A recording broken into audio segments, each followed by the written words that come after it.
Hi, I'm Christopher Warnock of Renaissance Astrology, and in this video I'm going to talk about love magic, and then I'm going to do a comprehensive discussion of Renaissance Astrology love talismans. So obviously love is a key force in reality and magic. Um, Classically, there were three different types of classifications of love. Eros, which is sort of love plus sex. There's a whole desire quality to it, and we're going to see how the desire for something also implies aversion for something. So there's also philia, which is a friendship, love of friends, and then agape, which is unconditional love. Aquinas says it's to will the good of another, so charity, things like that. So actually a wide variety of different types of love and how they express themselves. But Eros really is our big focus of love. Um, the Renaissance philosopher and astrological magician Marsilio Ficino says, why do we think that love is a magician? He says, because the whole power of magic consists in love. The work of magic is the attraction of one thing by another because of a certain affinity of nature. So here we're going more than just metaphorical about love making the world go round. Love actually does make the world go round. Love is this primary tool of magic. Giordano Bruno says that love is the bond of bonds. He was big on vincula or bonding as the basis of his magic. He says, why do we think that love? He says, all affections and bonds of the will are reduced to two, namely aversion and desire, or hatred and love. And hatred itself is reduced to love, whence it follows that the will's only bond is eros. So in other words, Bruno's saying basically the same thing, that that love is this key force for magic. So let's talk a little bit about love magic. The first thing I would say about love magic is that I think it's universal. I mean, I wouldn't worry about the he, she, gender, or any of that kind of stuff, the imagery or whatever on that. I think it's universal, works for everybody. Everyone falls in love. I don't see any differentiation in terms of that. Whatever the sources are saying, specifically, I think that they're usable by anybody for love. So I think that's get that out of the way first to start with. Okay, so let's just talk a little bit about love magic. I mean, people will often contact me, and they're asking, their boyfriend or girlfriend left them or whatever. They want this particular person, and they're asking about that sort of love magic. It is possible with the devotional practice with the talismans that we have. You can ask for a specific person, the love of a specific person, but the angels are not necessarily going to give it to you. Okay? And what I would say about that is the more specific in all kinds of astrological magic, the more specific your goal is, in this case, a specific person, the less likely it's going to be successful. This is just, I think, a reality of magic. And we're dealing with reality here. We're not dealing with fantasy land or what you'd like. We're actually trying to talk about potential results. So that's what I would say. But I think that you're far better off to ask for love in general, to ask for the universe to send you love, to for the angels to decide who the best person is, as opposed to saying I want X. Now, the other thing about a specific person is it gets a little bit coercive. If you look at hoodoo, which is the African American folk magic, they have lots of sort of things like you can tie up someone's nature, you can put stuff in their food, you can exert this control over them, but it doesn't always work, and then it also has to be renewed. And again, there's this coercive element to it, you know. So if you're actually trying to get somebody and you're doing it by, pulling them in and overbearing their will, that's I think definitely problematic. The other thing I would say about it is that just apart from all that, those kind of issues, when you start focusing a lot of your attention and energy on a specific person and you're doing all this magical work, you know, to have a relationship with them, it can cause you to become more obsessed with them. So that's something that people have reported back to me, that they did specific magic for somebody. They had, whatever they're doing, asked for them by name, did, various, techniques you can do, like use their picture or something like that in the ritual, and they become obsessed, even more obsessed with the person. So that maybe not the best approach to it. So like I said, my recommendation would be to ask for love in general. Again, you could ask for a specific person, you could ask for reconciliation with them, whatever the situation is. But again, you got to recognize that's not, it's a kind of, I think it's kind of a long shot. Worth trying if you want, but and again, that doesn't stop people. I mean, when I do a horary for relationship question, again, and no, people don't just give up. People usually go ahead and try anyway. I just say, keep in mind that, don't bet your life savings on it. But love is not dollars and cents and logic necessarily. I mean, you're gonna give it a shot. I actually remember one time I did a horror for someone, and I said it wasn't gonna work, and they gave up, and I was like, what are you doing? Go ahead and fight on. So, but it's good to keep that in mind in the back of your head. So, and a final thing I'd like to kind of put out there is that there's this tendency to think of magic as a way of going out and changing the external world to kind of conform to us. Give me, go out and change things around and bring somebody to me, or the specific person, or just love in general. I want you to change the external world to fit me. I think what's going to be very, very useful about particularly the devotional practice and dealing with angelic beings and doing this as a repeated, ritual practice and consecrations, is that you get a change of yourself, right? And that you tune into the various angels and their approach and their energy, so to speak, their spiritual power, their frequency, and you become more loving. You become more open to love, and you change as a transformative for you. So I think that's very useful as well. It's a big job to expect to go out and have the magic change the external world and like I said, bring you what you want. In many ways, it may be easier to change you. The other thing I say is you want to do everything you can. You're going to make practical efforts as well. I mean, if you're trying to have a relationship, you're obviously going to be wanting to go out and be more social. You're going to be more contact with people. You're going to try to, clean yourself up, look good, be on your best behavior, all those sort of things. Obviously, and that's always going to be true of magic as well, is that you want to add into your practical efforts, and you can't just expect that you're going to, again, spend the money and boom, it's automatically going to have the results. That's, I think, very unrealistic particularly for specific results. So then people say, well, what will happen? This is, again, there's no idea. There's no way to predict. I have no idea what's going to happen with a talisman. I mean, this is just the reality of it. If someone comes in and says, I can guarantee magic, they're conning you. That's a scam. There's no way to guarantee what the effects are. It's certainly possible you're not going to see any discernible effects whatsoever. And you just kind of have to, take things as they are, be open to it. The best way you're going to be to get results is to be open and not have a very focused idea about exactly what's going to happen. So typical effects are, being more confident in social settings. When you go out to socialize, it's more enjoyable. People you're attracted to, you find attractive or attractive to you, things like that. Easing your social stuff, allowing you to, just to have better social interactions. Again, not everyone has those results, but that's the sort of typical stuff that people report. So I just wanted to give one example. This was somebody who I think actually this was a student of mine who made a Venus talisman. And so they're like, oh, it didn't work. And so what they reported back to me is they said, while I was making the talisman, I got a call from an old girlfriend. So then the next day, the had an art program that had the Botticelli's Venus on it, Birth of Venus, and it froze on that program. And he's like, but the talisman didn't work. Because he had some specific effects he was looking for, but I would have to say that was a pretty strong contact with Venus, and you got a pretty strong effect in terms of a Venus effect from there. Like I said, getting contact from old boyfriends or girlfriends, that's also something that can happen. People reported that to me more than once, that they did a love talisman and they had this contact with somebody they had a relationship with in the past. So again, be open, be willing to see what happened, and then also recognize that you may not have any discernible effects whatsoever. And the other thing is, how long are you doing this for? I mean, expect an instant effect, I think, is also be kind of unrealistic. Okay, so let's just talk about Renaissance astrology talismans. So if we're going to talk about love talismans, when we start off looking at planets, Venus is really the premier planet of love. You're not going to get love really from any other planet except Venus. This is her realm. This is what she rules.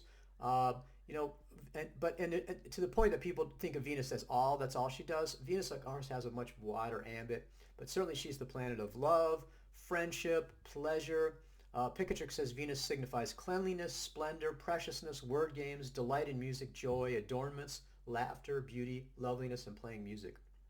So very cool. And again, so right off the bat, if you're looking at planets, for love, you're going to definitely be looking right at Venus. So this brings into immediate sort of use my methodology of checking natal charts.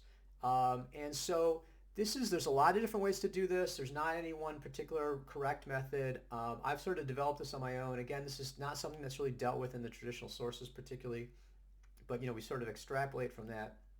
So and what I would say about that is if you're interested in having me, if you're serious about getting a Renaissance Astrology talisman, you can email me in the contact pages down there. Email me with your date of birth, and I can check for specific talismans if they're compatible and also give talisman suggestions. Now, the one thing I would say about that is, like I said, first of all, be serious about getting a talisman. But the other thing is, please, if you're going to order a talisman, contact me to check before you order. Don't order the talisman and then ask me to check it, okay? That causes all sorts of problems and difficulties. So let me just give a slight run through. And again, you don't have to worry about understanding this specifically. You can always, like I said, email me. And if you're serious about getting a talisman, I can do the check. But basically, if in your natal chart Venus is in Taurus, Libra, or Pisces, okay, great. It's going to be, no matter what else there is, houses or aspects or anything, I don't look at. I'm just looking at that essential dignity. Venus in Taurus, Libra, or Pisces, and the sign or exaltation, great choice. Venus in Aries, Scorpio, or Virgo, okay, so in detriment or fall, this is a question mark. Okay, not a disaster, not a instantly your head explodes or something, but it puts a question mark on it. It's a sort of a caution. And I'm going to talk a little bit more about that. Okay, so Venus in any other sign other than those is fine as long as it's not combust or retrograde. And if it's combust or retrograde with essential dignity, that's okay too. So again, kind of complicated. Like I said, feel free to email me and I can check your chart out. Now, the question mark stuff. If you got Venus in Aries, Scorpio, Virgo, then maybe that's, maybe you should be looking at something else. And this is what, again, people are like, oh, I'm out of luck because Venus is, not compatible. Lots of other choices. We're going to look at this. We have a very full toolkit of astrological factors that can be used for any purpose, but particularly for love. So, that's not a problem. The other thing that happens is people say, no, I really, really want this particular Venus talisman. And then what I can do for them is to go ahead and I do a quick I Ching reading. Okay. And that gives us a very specific read on whether or not this particular talisman is a good choice for them. So if you for some reason you get, like I said, you got Venus in Scorpio and you're totally fixated on getting a particular Venus talisman, and you're serious about getting it, I'd be happy to do a check for you with that. But again, if you do the check first before you order, and I'm happy to go and discuss this with you. So if we look at all the Renaissance Astrology Venus talismans, you can see the link there to those talismans. Every single one of these is good for love. They tend to have other subsidiary effects as well. I mean, obviously they have the general Venus effects, but it's interesting, Picatrix and our traditional sources, a lot of these Venus talismans will have surprising additions beyond what you would expect. So our standard Venus talisman is the Venus apple talisman, and this is the image for that. Beautiful talisman, has the woman with apple in one hand and the comb in the other. And these are excellent love talismans. We have a number of these right now you can check out on the website. This is the Venus apple talisman, excellent for love, also excellent for other Venus qualities, like I said, friendship, pleasure, enjoyment. Venus is really not so great for money typically. And that's why it's really interesting. A talisman is a Venus 3 Graces talisman. This is a talisman I really love. The description in Picatrix is for three people embracing each other, and it immediately made me think of Botticelli's Primavera of spring and the 3 Graces. So this is the image for the Venus 3 Graces talisman, which we also reproduce on the talisman itself. And so what I love about it, it's so evocative of the Renaissance. Such a gorgeous, beautiful painting, beautiful image, really classic, iconic Renaissance image. So of course, and it fits Venus very well. Beauty, grace, sophistication, elegance. You see all that there. And what's interesting about this talisman is that Picatrix says it also brings profit. So that's, again, pretty unusual for Venus. Venus likes to have money. Venus likes to spend money, but Venus is really not the one for making money. Okay? And so this is an unusual talisman. Like I said, the beauty and the grace that it embodies, as well as having that additional profit, which is really cool too. So another talisman that, again, unusual, this is a Venus wing talisman, and the image you can see with the winged Venus and the two putti, basically young boys. It's like arrows, sort of dual arrows. This again is as a love talisman, does all the standard Venus qualities, but also adds protection, safety and protection. So that's, again, unusual.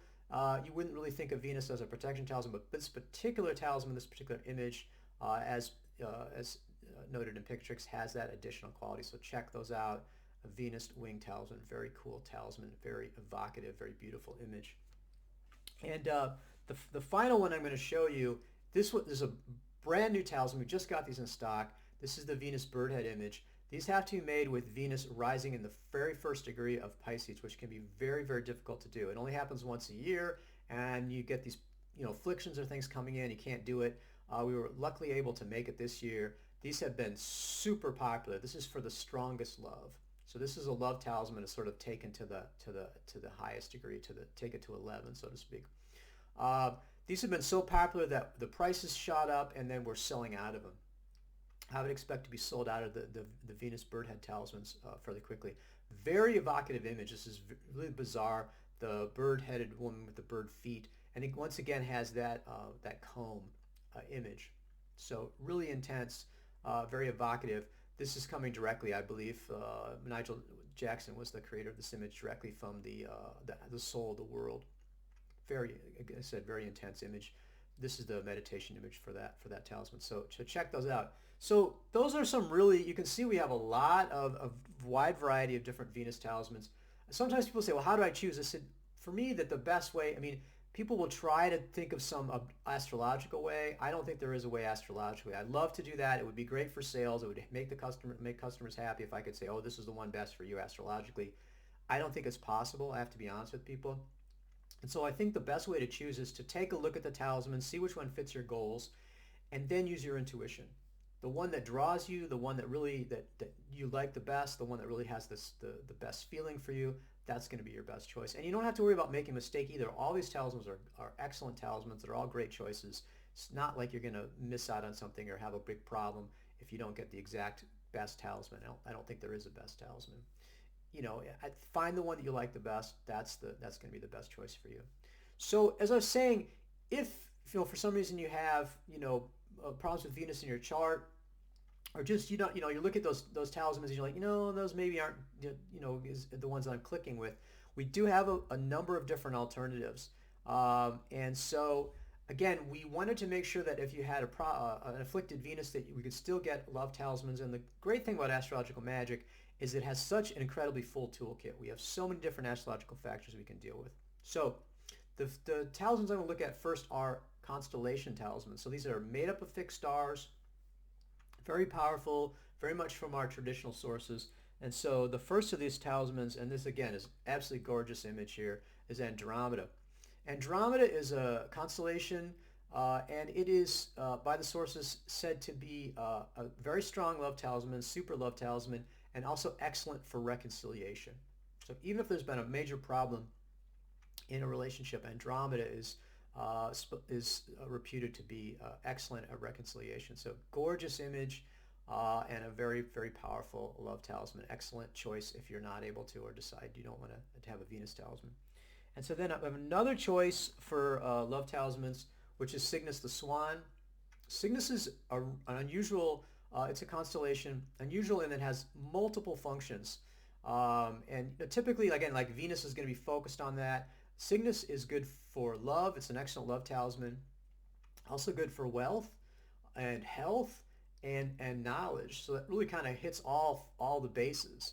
And that's, so again, very beautiful talisman. This image here is exactly what the talisman image looks like.